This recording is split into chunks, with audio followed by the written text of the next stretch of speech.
All right, we're back. This is Riders of the Dawn. I'm Jay. And I am Stu. And what are we going to talk about today, Jay? We're going to talk about planning, or outlining, you might think of it. Yeah, how to plan what your story's going to be, or plan writing your story in a way that you know where you're going and you know what you're going to write before you write it. So, yeah, how do you get from idea to plot to the end? Yeah. So maybe I'll take a minute and I'll talk briefly about my process. So usually I have an idea, sort of. I don't know exactly how ideas pop in my head, but I get a lot of them. And you just sort of work on those that you feel like are the best or the most appealing. Whatever you're excited about. Yeah, whatever you're really excited about is probably the best thing to begin on. And then other than that, you can trust your process like we have said before. And I'll usually have a scene in mind. And I'll sit down and I'll write that scene, whether it's at the beginning of the book or not. So like Muramasa Blood Drinker, which you can get on Amazon, one of my books. I was subbing in a special ed class years ago in El Segundo, and I just had this scene pop into my head of this this body with a severed head, and details started to fall in from that. So I just started writing the scene, and then from there I had this idea of what the story was, and it turned out that was the first scene. But a lot of times I don't write the first scene first; it's just the scene that I have in mind. And once I explore that scene a little bit and sort of populate it with the characters that I have from the idea, then I start to get an idea of everything that's bigger. I have an idea of what the actual story is going to be. And then from there, I go and I plan the story to more or less detail. Different people use different amounts of detail when they're thinking about how a story is going to go. And some people don't really do this planning element at all. So if you're reading someone like George R.R. Martin or even Stephen King, the planning element is pretty minimal for them. It's pretty much just in their heads, and they write and write until the book is done. And they don't do all this outlining stuff. So different people have different processes. Generally, I recommend at least knowing where you're going and figuring out what is going to bring about that conclusion. And I think that's especially true. Well, I should say, if you're writing a screenplay, I think you have to do a lot more planning than if you're writing a narrative novel, because the format's a lot more limited. So and I would say, especially with screenplays, your pacing has to be like microscopically precise. Yeah. Or you can't. It's not going to be effective, or no one's going to buy it. Yeah. So I have a very similar process. A story that is still in the draft phase, called Immortal Fear. I had this idea actually driving on the freeway, I remember, and this motorcyclist. Well, here in California, you can lane split if you're a motorcyclist. So we were in pretty heavy traffic. Now, of course, the law says you can only do this at around 35 miles an hour. So when this motorcyclist blows past me, lane splitting in stop traffic, going 60 plus. In my head, all I could see was this guy hitting something eventually and flying through the air, which was it was a terrifying thought, but it was also kind of like a sickly satisfying thought, because I was like, man, look at this jerk just like blowing past me while I'm sitting here doing nothing. So it was this weird, almost road rage moment. But then, of course, like I see this happening in my imagination, this motorcyclist losing control and flipping through the air. And so this turns into my first scene, was this kind of motorcycle accident. And so then I give this character motives, like why was he running away? Or why was he going so fast? Well, I think he was probably running away from something. If he's running away from something, what could make him act in such a dangerous fashion? And this became the idea for this scene, like Stu was saying. And the idea for the scene was, what would happen if your protagonist dies in the first scene? How would the book go on from there? Which became kind of not the plot of my story, but the setting of the story. So in a lot of cases, that first scene that you come up with drives different elements of how you plan from there. So because I had kind of a scene setting where this eventually turned into like an urban fantasy set in a city environment, a metropolitan environment, where this character had supernatural forces keeping him alive, basically. So that was part of the setting. Then I had to come back and figure out what sort of plot was going to drive that setting. Idea, yeah. How does that idea turn into a story? How does it turn into a meaningful set of events? Yeah. So that's where my planning really kicked in. So I had to come back and through revisions really come up with what this story was going to be about. So when taking that story idea, for example, I went through and I did a lot of discovery writing. In fact, I did an entire draft of discovery writing. Then I had to go back and cut a lot of stuff. Then I had a much more dedicated plot in mind. And not only was the plot what needed to be planned, but the pacing had to be planned, because what I realized in the first draft is it took half the book for you to realize what the actual story was about. And that's really common in discovery writing, because you're writing to discover the world yourself as the author. So when I went back in subsequent drafts, I had to condense that down into where it should be, which is in the first couple pages. You need to really know what the story's about. Yeah, you got to know the main idea, and you also have to have an idea of what the conflict is, and maybe even an idea how that conflict might resolve. Yeah. So these are things that you then need to start to plan. And one of the biggest advantages of planning is pacing, because a great book has good plot, interesting characters. It can have, hopefully, it has fluid writing, maybe some good prose, but it's got to have great pacing. That's such an important thing. So you need to know what happens when, and you need to know when to cut through the fluff. Yeah, when you got to get through the gobbledygook. And that's what Elmore Leonard called it, was gobbledygook. So gobbledygook, he's like, I like gobbledygook. Gobbledygook is like really, the eloquent prose writing about, the setting, or, you talk poetically about the blossoms flying off the trees or something. And he likes that. He's like, I like that, but you should give, if you feel like you need that, you should give the reader an option to skip it. Just make it its own mini chapter, so they can go like, I don't want to read the gobbledygook, let me get back to the dialogue. Yeah. Because if you ask a reader what they skip, they almost never skip dialogue.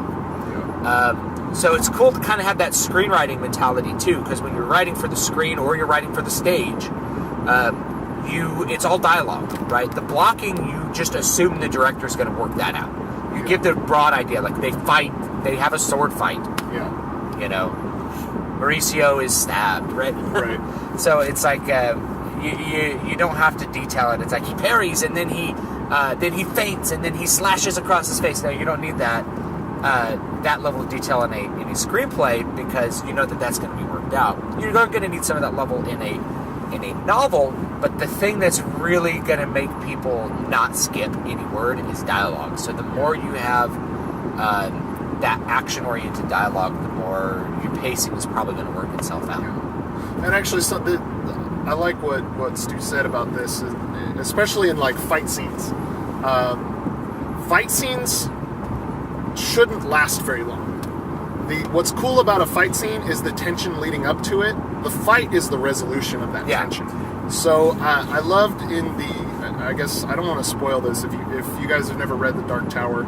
There's a scene in the last book of The Dark Tower where you realize that all like the fighting is about to happen, and Stephen King is really great about this. He talks about like one of the characters is an old veteran, and he's just like, this is going to be over so quickly, and basically he breaks chapter from the tension to then he describes the fight scene. The fight scene happens in like 2 paragraphs. Yeah. Because that's how it happens. Now on the screen, like a great quote fight scene in cinema would be like Tombstone, the fight scene from Tombstone is quick. But it happens quick. The whole movie is leading up to that, though. Yeah. But it's great. So when you think about pacing, and if you have violence in your story, especially one that's tension leading up to something, don't be disappointed when the resolution of that fight happens quickly, and let it happen quickly. Yeah, it's about the anticipation of the bang, not the bang itself. You want to be descriptive of it, and if you can keep tension during the fight scene, that's even better. But you don't have to go into gross gory detail. One of the things I figured out, I know we're kind of going far afield at this point, but one of the things I kind of figured out with Muramasa was, a real duel doesn't last very long, and so from that understanding, I wanted my fight scenes, to have a certain amount of tension, but there's a knowledge that it's really about very quick execution of technique and strategy, and one person ends up winning and one person ends up losing. And it happens. So there's a couple of scenes where these things happen very quickly. And one of the duels, there's a part where two of the characters are practicing their dueling skills, and each time they do something, it's like 2 actions and one person wins. 2 actions and one person wins. A feint parry stab, the other person's dead. That's how quickly those things can happen. And experienced swordsmen know that. Yeah. They know that like a duel is not really like what we see in movies or like a lightsaber duel where stuff's just going on forever. It's really just, you make an action, you anticipate your opponent's move, you counter it, and then you get it. Watch like Olympic fencing. It's like, dead. Yeah, things happen within fractions of a second sometimes. And Olympic fencing is actually not a really good representation of real historical fencing at all, because the goal was not to hit somebody before they hit you, like it is in Olympic fencing. It's to hit them and not die. Yeah. Not get hit yourself. That's the goal. So you do different things for that. Anyway. So that's, we're talking a little bit about fighting and pacing. Just take that for what it is. Let's talk more about outlining. Yeah. planning from the get-go. So we were talking about this before we started recording, is, what's the process of outlining? So I know I use a separate document. I have my novel document that I work with. I like to keep it pretty clean. And then I have a separate document that I use to outline from. And the outline goes from pretty vague to more specific. And then sometimes I'll write something in a scene that I'm currently working on, which I know will affect a future scene. So I'll move over to my outline document, which also tends to be notes and things like that to myself. And I'll make a note of that I need to reference back to this point, or I need to make sure that the consequences of this thing that I'm currently writing are reflected in the results of this future scene. Whereas when I start the outline, it's really just like a text storyboard. This happens, then this happens, then this happens, then this happens, the end. And it might even be that simple.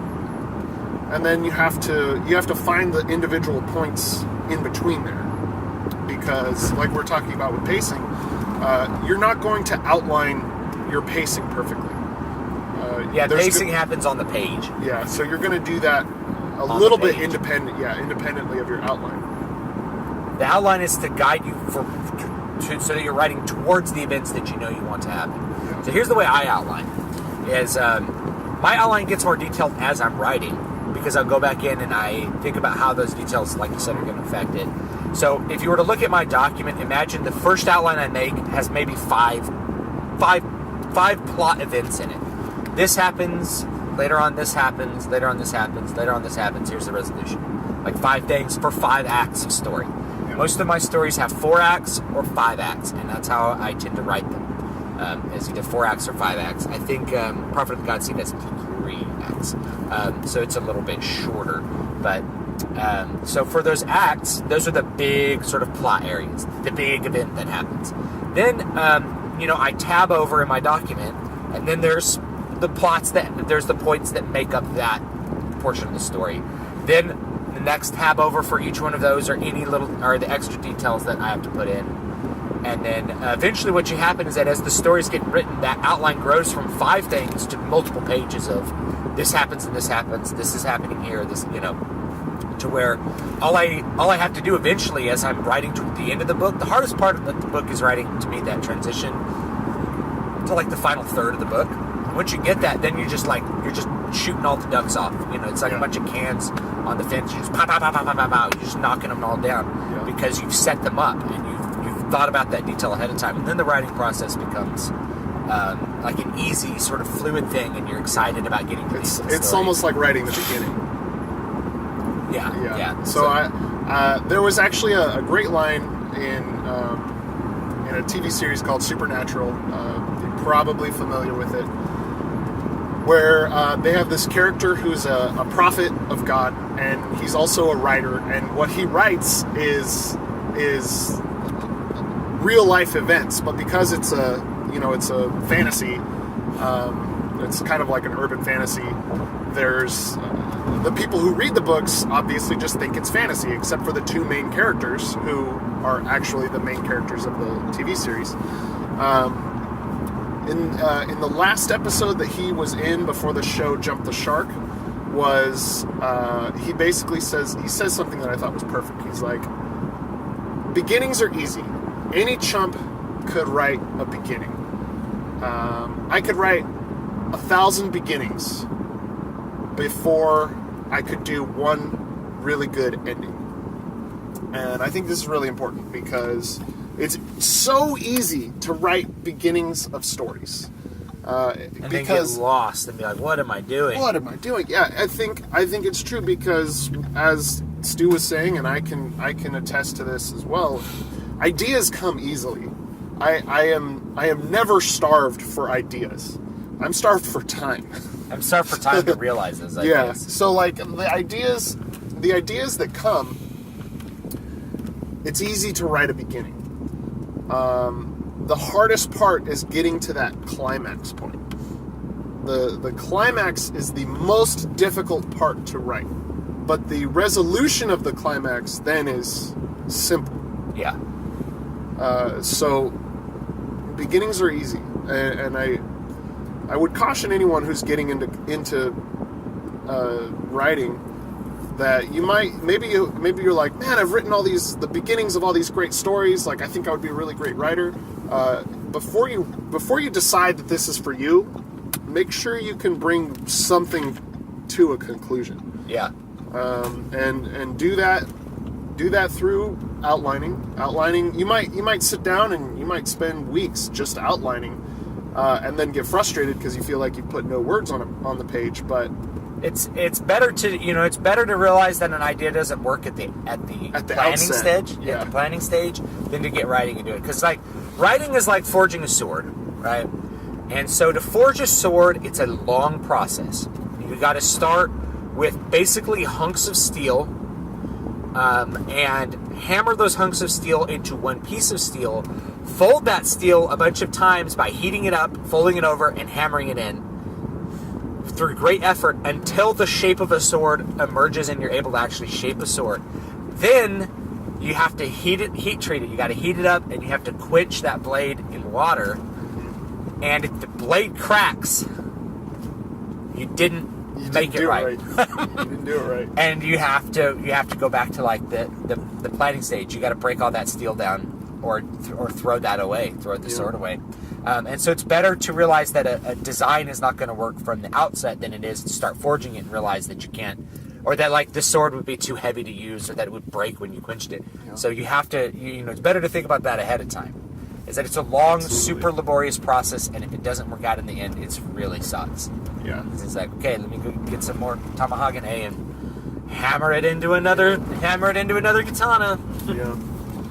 So outlining in the long run will save you a lot of heartache, because something that you're writing might do fine as a short story, but if you want to take it to that novel level, it might not be there. But giving yourself that planning stage to begin with will really help. Now, as we've said in the past, if part of your process is discovery writing, trust your process. But once you get to a certain point, you need to give yourself some time to figure out where you're going. And if you realize that where you're going isn't something that you personally wouldn't want to read, chances are that the reader doesn't want to read it either. Yeah, you're not alone. You're not alone. So, briefly, I want to mention that, Stu and I both said that we just use Microsoft Word because it's really easy to transpose that into ebook format and paperback format using all of Amazon's services. There's another program out there called Scrivener that I know a lot of people like to use, and I tried it about 7 years ago when it was still a Mac only app, and it was interesting because you kind of have like this ability to have multiple documents within your main document, which I know could be helpful for a lot of people. But what I found, and I'm not going to speak for Stu here, but I don't think it integrates. It just certainly at that time didn't integrate with what we need for an ebook format. In fact, it just made a lot of extra work. Yeah. And you know what? I already have a process that works for me that I've been using for years and years. I don't really care about. I will check that piece of software out if people really want me to give an opinion on it. But my opinion is, you need to write. If you focus too much on the tools, then you're never going to be able to plan the product. You're never going to be able to just sit down and do the work and make it exist. It's the same thing with anything. Yeah. So I think that's it for today. Yeah. Yeah. This has been Stu. You can find me at ddspress.com and davidvstewart.com. This is Jay. You can find me at matthewjwellman.com. And you can email the show at stu, S-T-U, at davidvstewart.com. And this has been Riders of the Dawn. Have a great day, guys.